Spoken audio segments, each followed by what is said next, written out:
What's going on, Colts Nation? Welcome back to another episode of Bring the Juice. Here, guys, Cody and Derek here with you as always. And guys, we have to talk again. Feels like just a few weeks ago, I was making a video very similar to this, but I feel like we now have to revisit it once again because it has just become more and more apparent at this point, Cody, that this 2022 Indianapolis Colts season is pretty much close to being over, and there's still 5 weeks left of this season. But it's pretty much at this point where, we might have had some optimism before about maybe something else happening. But at this point, the writing is pretty much on the wall here. So after another embarrassing loss on Sunday Night Football, and I mean, that's really sad because, we've had three primetime games now at this point in the season. Every single one of them has been an embarrassment. Even in the one game that we did win, still never scored a touchdown in that game. Neither team did. So, that had the entire internet laughing at the Colts and the Broncos. And now you lost to the Steelers, and then you lose to the Cowboys the next week. And it seems like, Cody, I think they said that of the next 5 weeks or the 4 games left that we have, you're going to face the Vikings in prime time because you're playing on Saturday now. You're going to be playing on the day after Christmas on Monday Night Football. So that's another one. And then a few of those other games, I think at the end also got flexed to some other times that are going to be somewhat prime time. So, there's a lot of games. There's a lot of games still left where the Indianapolis Colts are going to be in the spotlight, Cody. And it's almost to the point where, man, do we really have to put them there? Why not? Why can't we just flex that out? Right. Yeah, I'm just like, why did we, fans and, people were just like, man, you don't give the Colts enough primetime game. Well, this is kind of why. The Colts aren't proven they deserve to be on primetime, so I wouldn't doubt it if they would have had one game on primetime next year because they've had so many this year.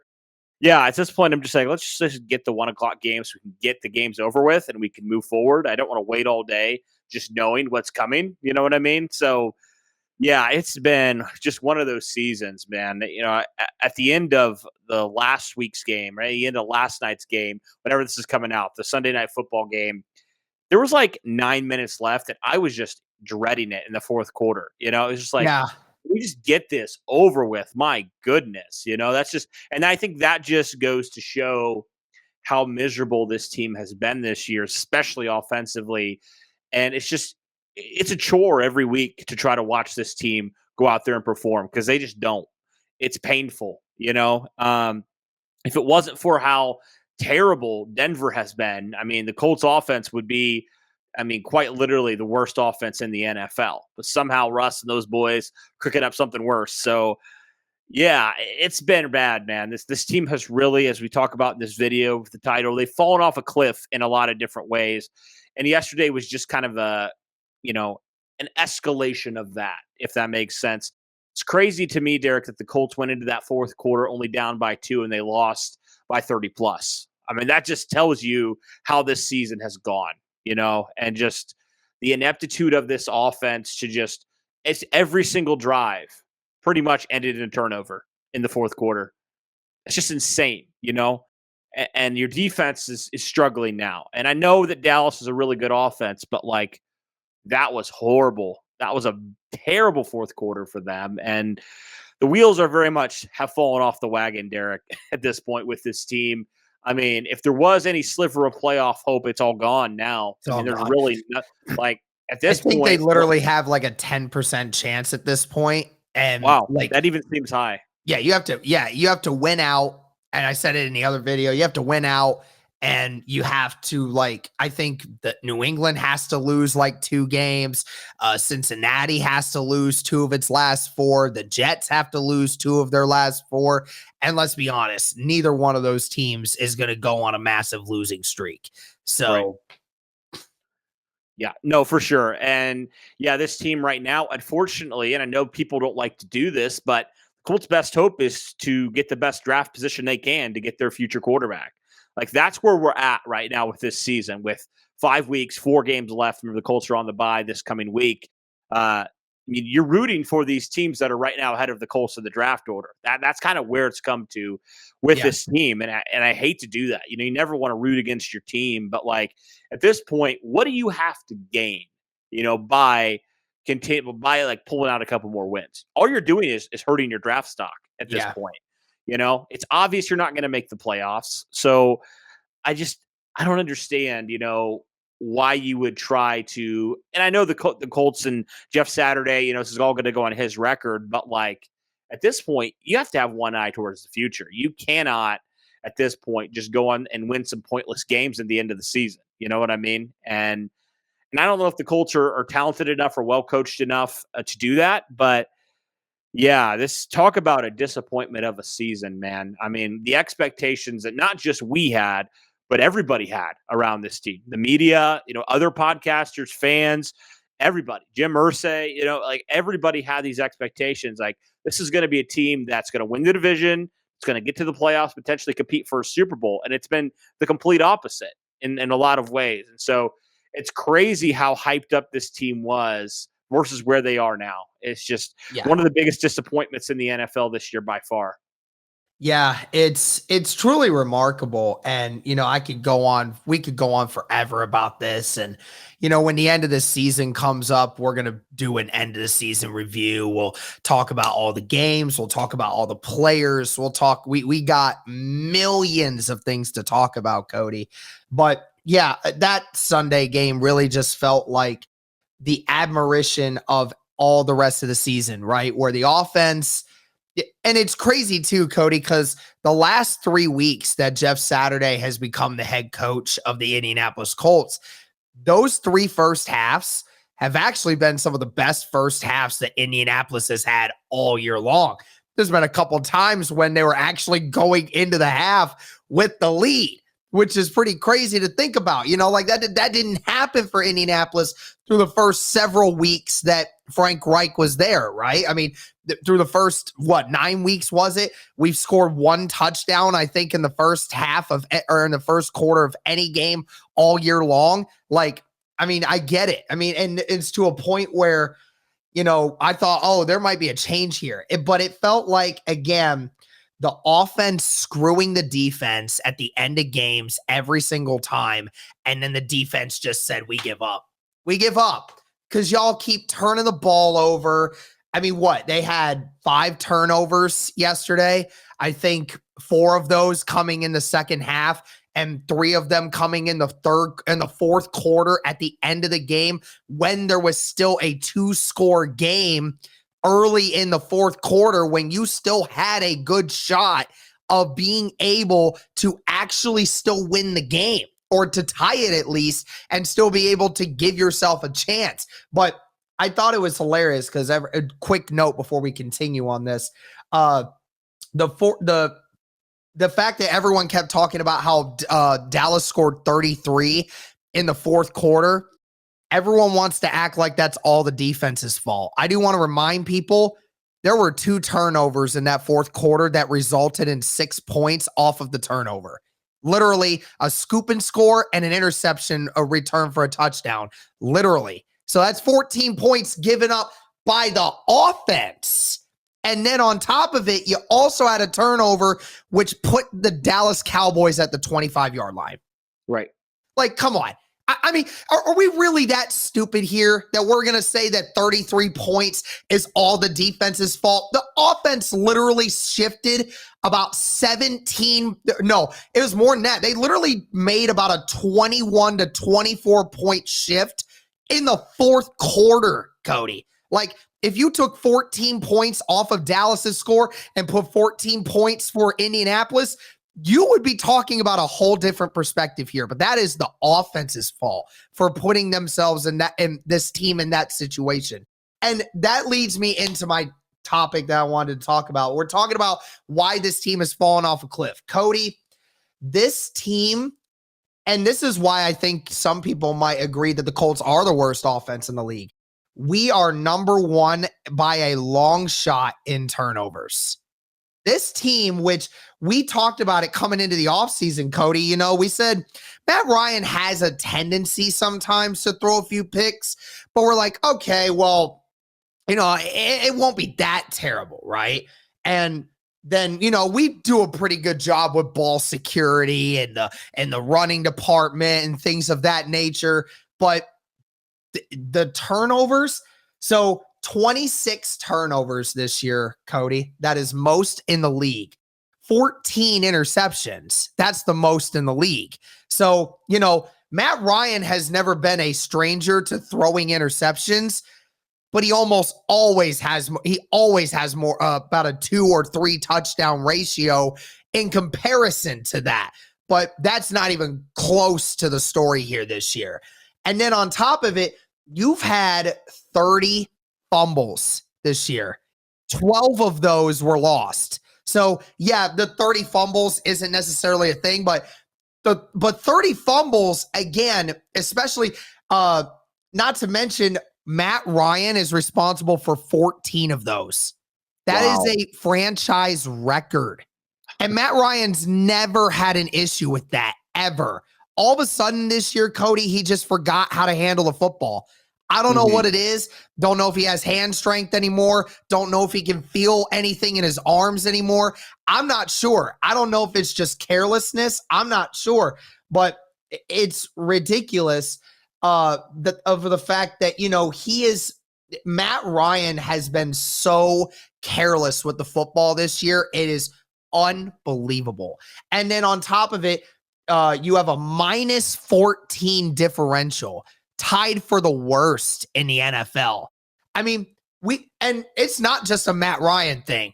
I mean, Jonathan Taylor, let's give him his criticism here. He has fumbled the ball a lot this year. And as compared to last year when he maybe fumbled one ball last year, I think I count at least 3 or 4 fumbles by Jonathan Taylor this year.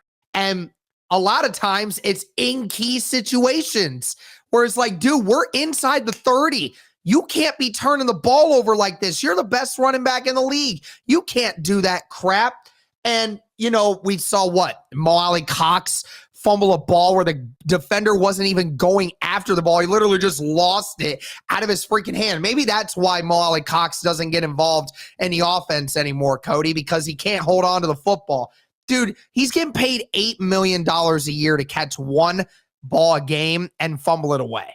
It's ridiculous. Yeah. So, and not to mention those 26 turnovers that the Colts have had this year has led to 93 points for opposing teams. That's literally over 3 points per turnover. And those 5 turnovers that Dallas ended up getting in that game resulted in 29 points. So they got 53 last night? Yeah. So, 53 last night. So you take away 29 of those, right? So you end up getting 20, end up getting 26. You get 26 points. You take away 1 or 2 of those turnovers and you flip them, and then you get more points off of that. The Colts win this football game, Cody, if they don't turn the ball over. That's been the biggest issue this year, is the Colts never lose to teams. They beat themselves every week. It is the same thing. They turn the ball over, and they're incapable of being able to hold on to the football and taking care of the football. And, I mean, You listen to those numbers, Cody, and you're a numbers guy. I mean, what goes through your mind when you're hearing all these turnovers? It is bizarre, the difference from last year to this year. Last year, the Colts were second in the league in turnover differential. I believe they were plus 14, plus 13, somewhere around there. So they're quite literally almost 30 difference this year from last year. And, talking about Matt Ryan real fast. The dude's missed multiple games this year, and he leads the NFL in turnovers. Still. Like, he hasn't played all the games, and he's still leading the NFL in turnovers. He had 4 yesterday. Probably should have had 5 or 6, honestly. There was a couple dropped picks. Yeah. I mean, it was bad, man. Matt Ryan, I'm just going to say it. Like, I know he's not the sole blame for this offense, but there ain't no way I want to see him back in a Colts uniform. I don't want to see him I don't want to see him play the rest of the season. I know you made a video about this. That's probably going to come out before this one.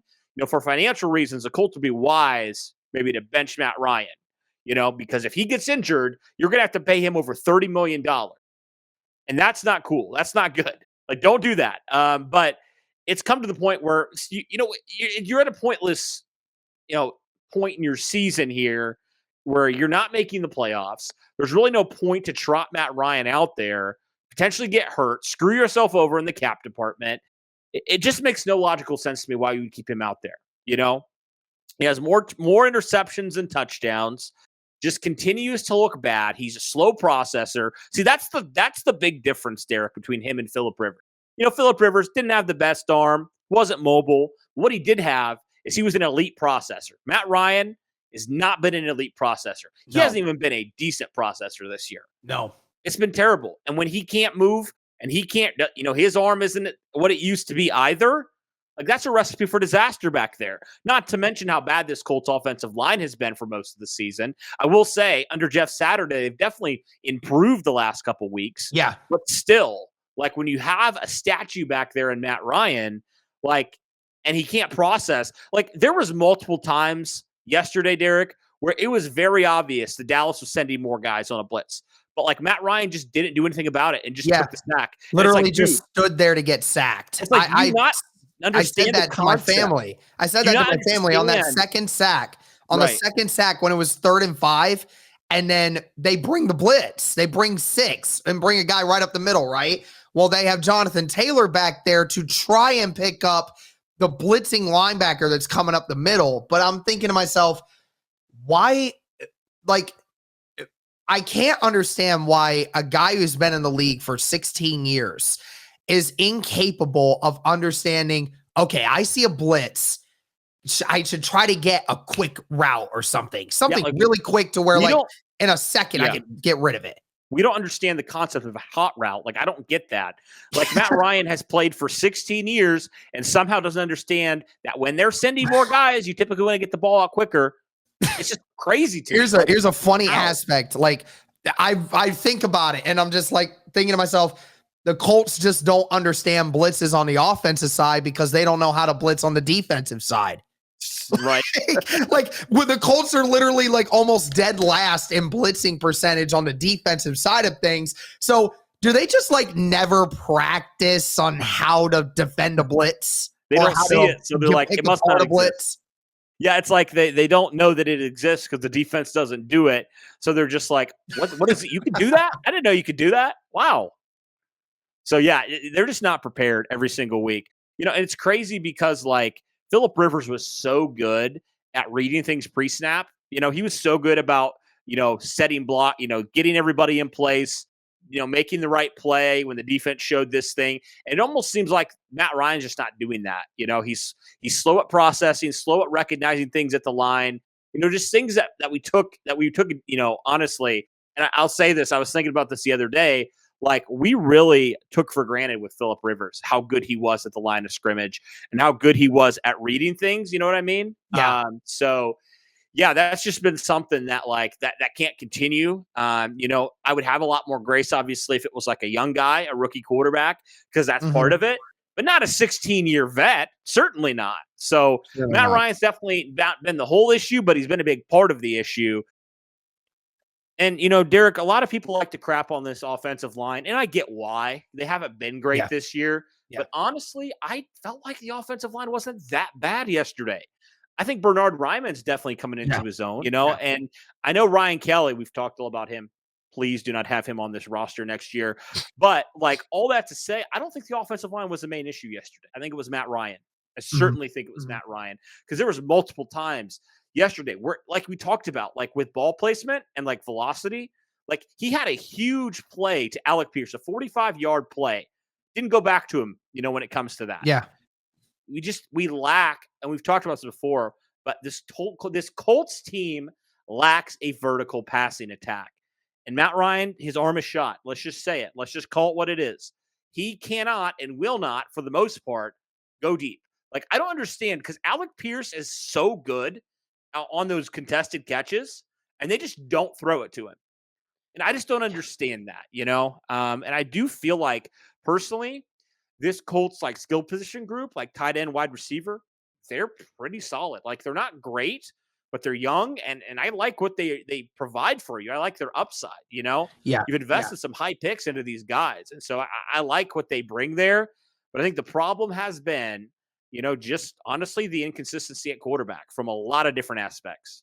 Yeah, and I mean, there were so many missed throws yesterday. Again, listen, folks, we're not, and I hate that I have to keep reiterating myself, we're not excusing the offensive line for their body of work for as bad as they've been. Through the first 9 weeks of the season, they were atrocious. We get that. They were the biggest problem on why this team is not doing well. But over the last few weeks, we have seen them become a little more consistent. They haven't been great, but they haven't been terrible either. They've been consistent enough to allow Matt Ryan to throw the football in times when he's allowed to. And especially in first halves of games, we're seeing Matt Ryan make these throws, Cody. In the first half, we saw Matt Ryan making throws that we ain't seen him make all year, other than maybe in the Jacksonville game.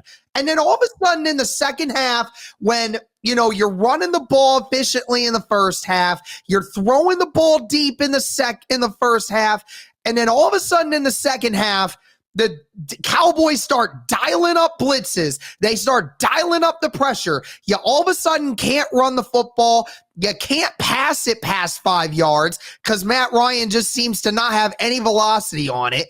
I mean, it's the problem of just the last 4 weeks. You are seeing a quarterback that just had a major problem with his shoulder where he was out for 3 weeks because of how severe that is, and he's 37 years old, about to be 38. That doesn't get better over time when you're that age. It's only going to get worse. So he is not in a position where that arm strength is going to come back anytime soon. I agree with you when it comes to the tight ends and the wide receivers, man. Like Alec Pierce is a freaking stud, man. Multiple big plays yesterday that just showed you this kid can be elite with the jump balls and the 50-50 stuff if you just give him a chance.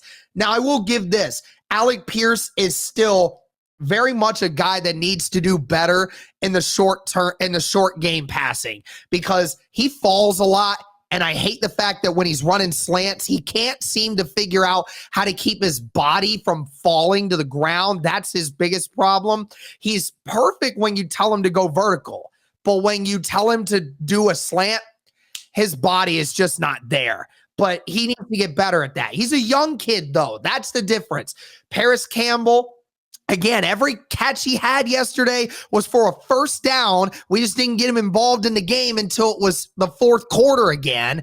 Michael Pittman was a irrelevant force throughout the whole game yesterday. Granson was the only one really catching anything early besides Alec Pierce.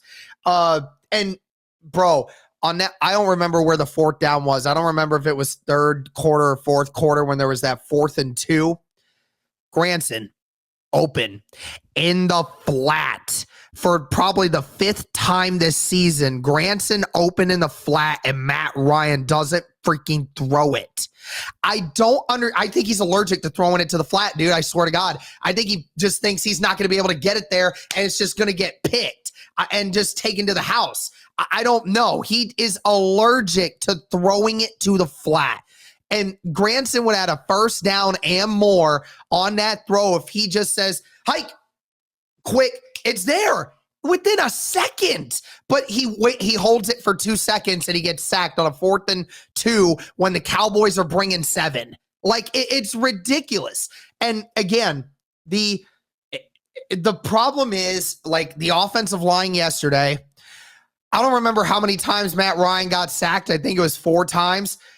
I think only one of those I would give to the offensive line because the first two they brought actually all of them. I don't even think I blame any of the offensive line. The first 2 they brought 6. They brought in Jonathan Taylor to block the guy in the middle. Jonathan Taylor missed both blocks, was unable to make the block, and Matt Ryan gets sacked within a second.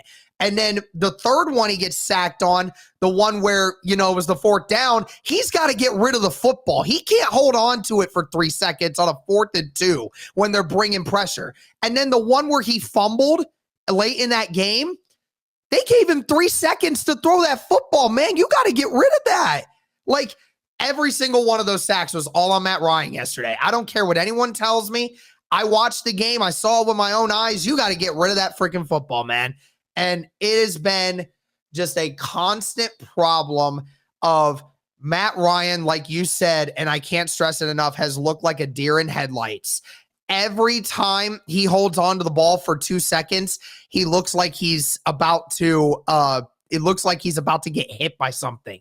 Every time, and he panics. He doesn't do his progressions the same way because, for one, the offensive line through the beginning of the year definitely did not do their job in protecting him, and that's why he doesn't have trust in them anymore. But now, since the offensive line is actually doing their job some more, Matt Ryan still has that thing in the back of his head that's telling him, oh man, what do I do?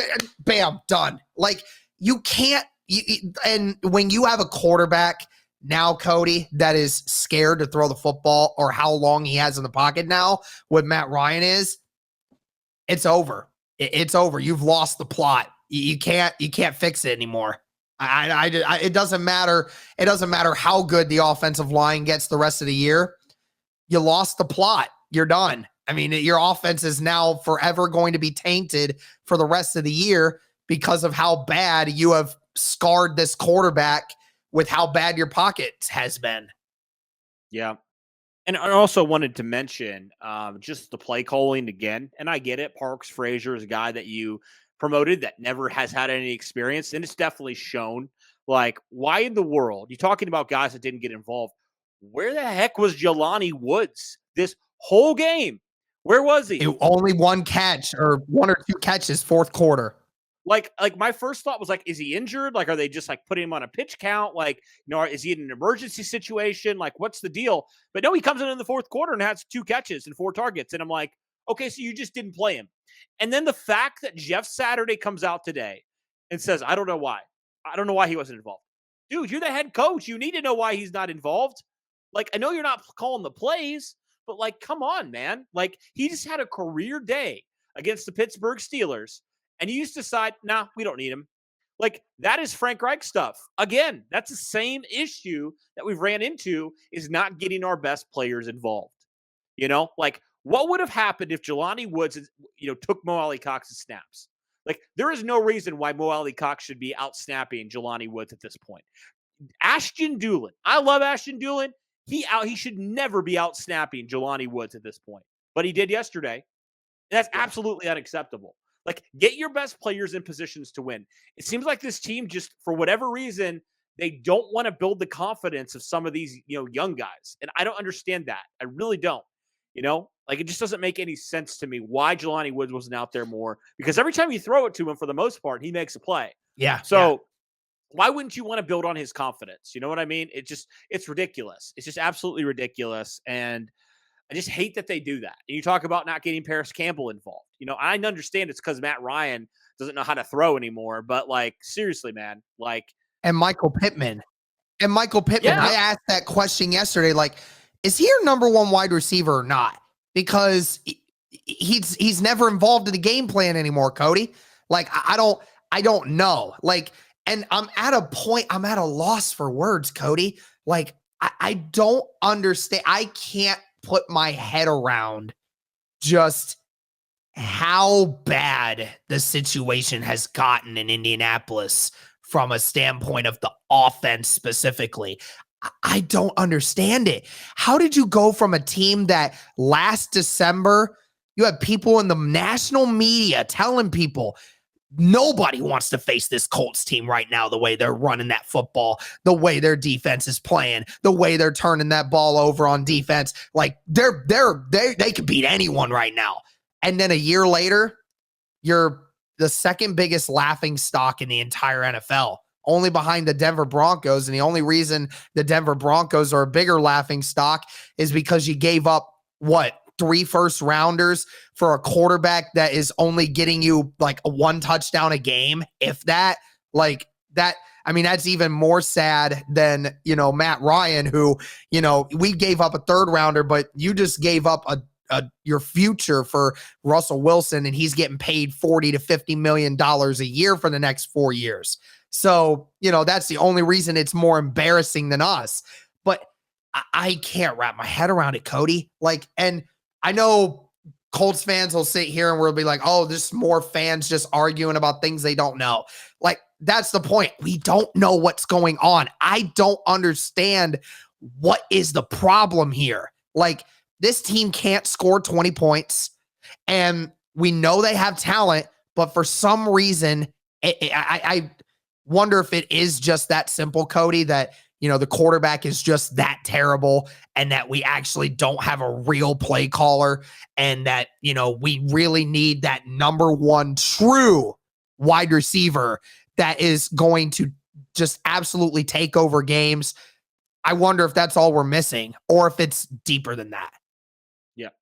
Yeah, it's a mess right now. The good thing is now, with where the Colts currently sit, they will have a high 1st and 2nd round pick, so they'll be able to get some talent infused into this building.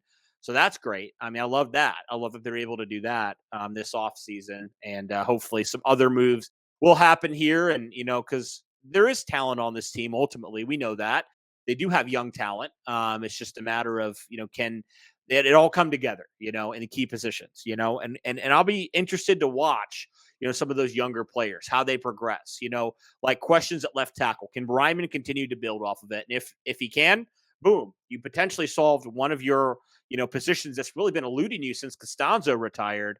What is Jelani Woods and Alec Pierce? So they continue to ascend, and can you potentially get like Nick Cross on the field? See what you have there. Like, some of these younger guys, I'm interested to see. That's really going to be what I'm going to be watching the last 4 games.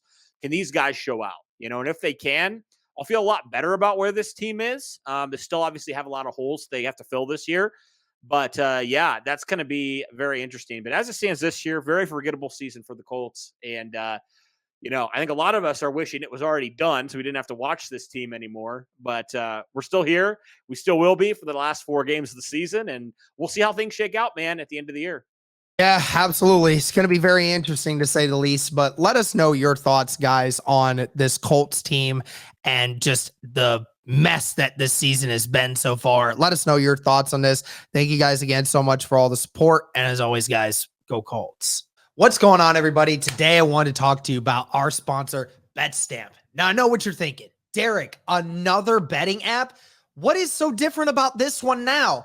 Well, I got to tell you guys, I'm not into online gambling a whole lot and bets online and everything, but I got to tell you, BetStamp is one of the coolest things I have ever seen in regards to betting online. The great thing about BetStamp is it allows you to see all the different odds from all different sports books and see which one provides you the best odds possible for any game or scenario you want to bet on for your pick versus some of the worst. BetStamp allows you to also buy and sell picks that you have without worrying about losing your money or having any issues with it. Believe me, it's all free. I mean, look at this, guys. You have an option for every game across all different kinds of leagues in a ton of different ways. You have baseball, you have college football, UFC, NBA, and NFL. Great for the NFL season now being here. And if I wanted to bet on this Tennessee Titans versus Buffalo Bills game, it shows me in real time what are the best odds, which sports book I'm going to get the best offer from versus some of the worst ones. Because why would you want to earn less money from PointsBet when you could be winning more from ProLine Plus? Again, a great thing that BetStamp offers you, allowing you to make more money for the same pick just with a different sports book. How easy is that? And the great thing is there's not just games. There's player props, there's game props, there's lines, there's live tracking. There's a ton of great ways to make bets and picks on BetStamp, guys. Totally a cool thing to use. I highly encourage you check it out if you're into any kind of online betting. Even if you're not, give it a check. See what you like about it, because I think I actually enjoy using it. But the best way to get an edge on online sports betting is having multiple accounts at different sports books. Be sure to hit the BetLink page, betstamp.app/onboarding. Be sure to check out the BetStamp app or online, and be sure to use the referral code JUICE, plug in your state, and you'll get access to all their affiliates and their prices once you open up seeing all states lines. Be sure to check this out, guys. You won't want to miss it for the best odds on your next sports bet.